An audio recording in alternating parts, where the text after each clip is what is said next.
Georges, Oui, vous avez la parole et toute notre unité. oui, merci Jean-Bernard, merci beaucoup. Encore bonjour à tout le monde. Moi, je suis, avant de parler de ça, en tout cas, moi, je ne vais pas vous donner une leçon idéale, hein, parce que c'est chaque fois différent. Mais quelques points peut-être auxquels il faut être attentif. Mais je veux déjà remercier aussi tout ce qui s'est partagé depuis le matin. Moi, je n'ai pas grand-chose à ajouter parce que je parle trop vite.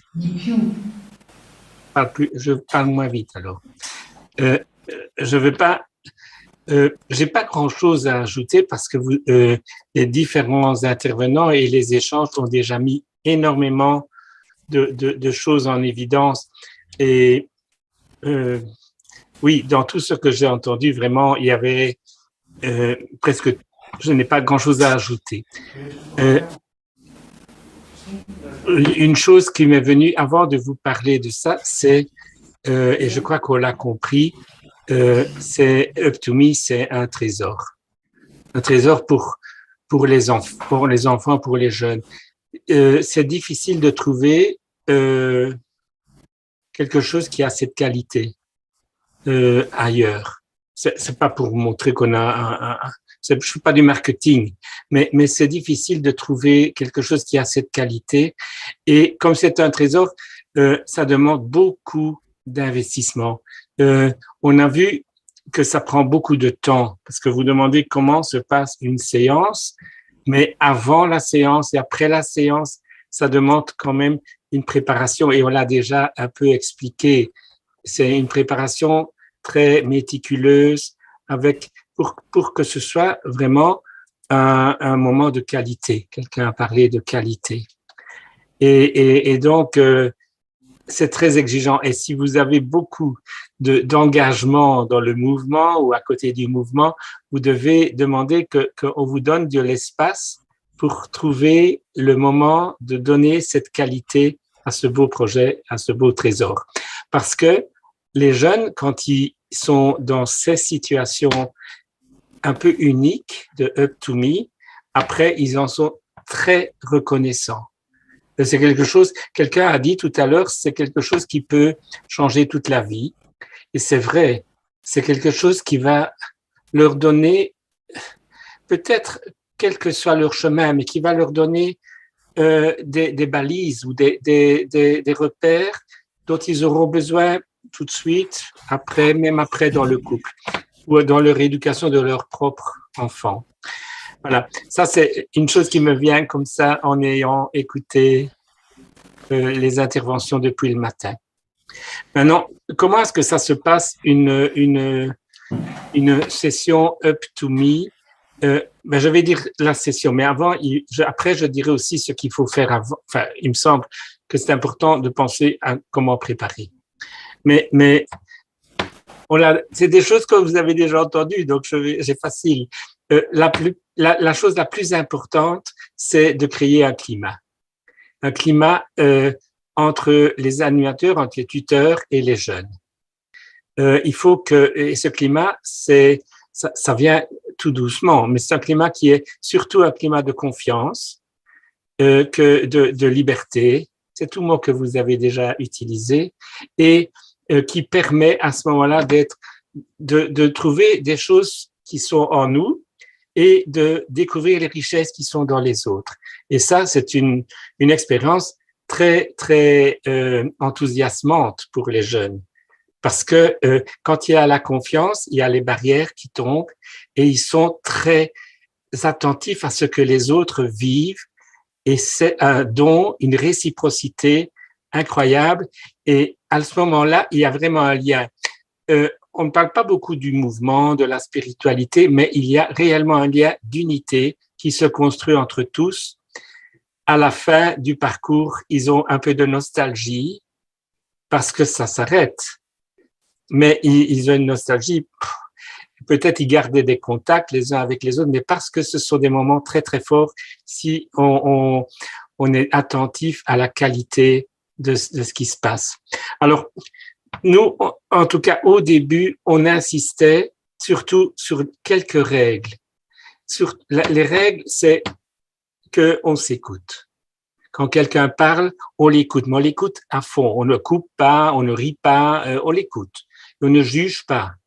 Parce que on a dit tout à l'heure que s'il y a beaucoup de jeunes, ben ils ont chacun, c'est une richesse parce que chacun a une vision des choses et quand on les partage, mais ça enrichit. Mais parfois il y a un qui a une idée très très différente d'un autre, mais il l'explique et on l'écoute, on respecte. Ça c'est des règles. On les dit au départ, on les rappelle peut-être si c'est nécessaire au début de chaque séance, mais les jeunes sont d'accord. C'est pas des règles difficiles pour eux. Ils sont contents d'avoir ces règles-là et ils sont contents parce que c'est des règles indispensables dans un groupe. Donc on écoute, on ne coupe pas celui qui parle, on l'écoute jusqu'au bout et on accepte, on respecte, on ne rit pas, on ne se moque pas. Et puis un autre qui peut dire le contraire. Il est aussi écouté, respecté, et on ne se moque pas, on respecte. Donc là, il y a déjà ça permet un échange dans des très bonnes conditions. Mais donc il y a l'écoute, il y a le respect, et aussi on insiste.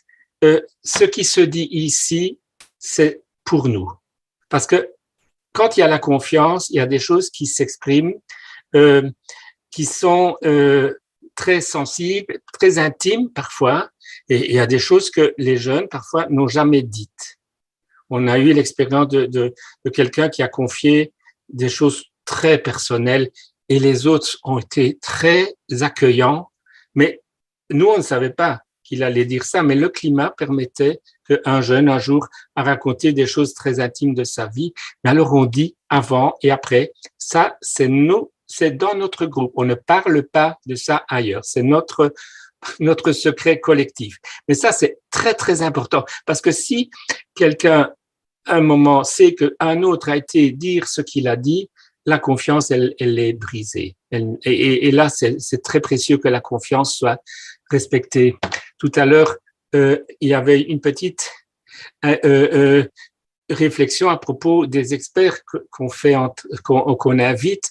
Par exemple, j'ai un peu réagi quand on disait les assistants ne doivent pas nécessairement venir dans le groupe Up to Me, mais les assistants nous aident énormément parce qu'ils connaissent les jeunes, ils les envoient.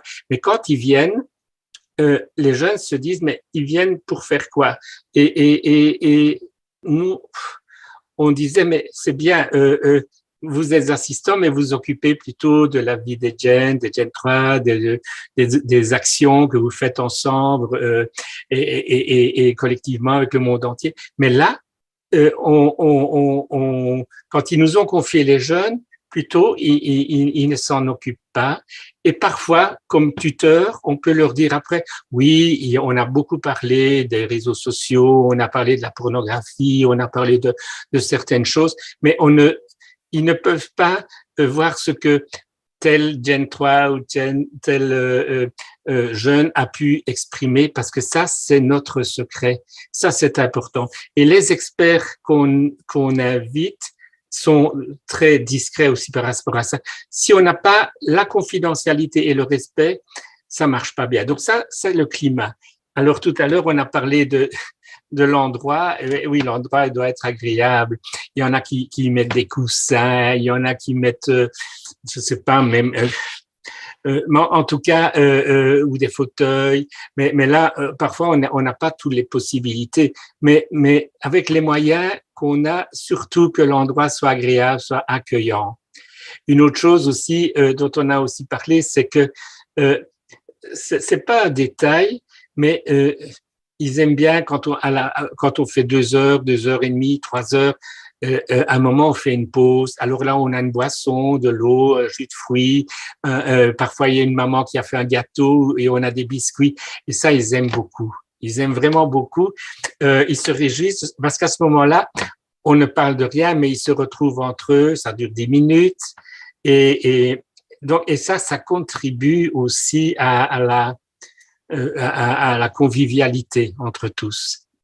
Voilà. Ça, c'est des détails sur le climat et sur les règles, hein, pour surtout pour parce que ça, c'est la base. S'il n'y a pas ça, c'est comme un cours dans les écoles. S'il n'y a pas ça, il y a pas la vie qui permet le reste. Et, on a aussi parlé d'une chose qui m'a beaucoup plu, c'est écoute profonde. Quand on s'écoute, et peu à peu, ils écoutent profondément. Et ça, c'est quelque chose qui est aussi unique parce qu'on écoute l'autre, on essaie vraiment de le comprendre même quand on n'est pas du même avis, mais c'est une écoute profonde. Alors on essaie de comprendre comment, et on les invite et je crois que c'est ça qu'ils apprécient parce qu'ils se sentent écoutés comme ils ne sont pas souvent écoutés parce que dans les écoles, parfois, quand ils disent quelque chose, on se moque, ou bien on dit tais-toi, ou on dit, ou bien il y a un leader qui parle pour tout le monde. Donc là, on écoute profondément. Donc tout ça, ça fait partie du climat. Et de toutes les leçons, on vérifie que c'est vraiment ça qui compte, que ça c'est bien mis en place. Et une fois que c'est mis en place, on pense que tout est possible. Parce que les thèmes, alors les différents thèmes des sessions, ils glissent, ils sont accueillis. Et alors, maintenant, d'une fois à l'autre, enfin non, attendez, je regarde, j'ai comme écrit 2-3 mots. Oui, ce qu'il y a, c'est que nous, on a toujours eu trop peu de temps. Chaque fois, on avait 2h30. C'était trop peu. Les jeunes disaient, on n'a pas assez parlé ensemble. Parce que, alors, ce qui est important pour les tuteurs, c'est de bien préparer, de minuter. Vous avez le premier, donc le premier thème, c'est pas le même que le deuxième. Le premier, on fait beaucoup de connaissances, etc. Mais il faut surtout veiller à ce qu'ils puissent s'exprimer.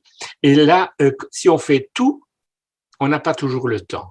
Donc, les animateurs, quand ils préparent, ils doivent bien préparer, bien minuter, dire on a 2h30, on va faire ça, puis ça, puis ça. On va laisser ce temps-là pour discuter, pour échanger. Si on le fait pas, après, les jeunes disent oui, mais c'est déjà fini. On voudrait encore parler plus longtemps, mais c'est plus possible parce qu'on doit partir.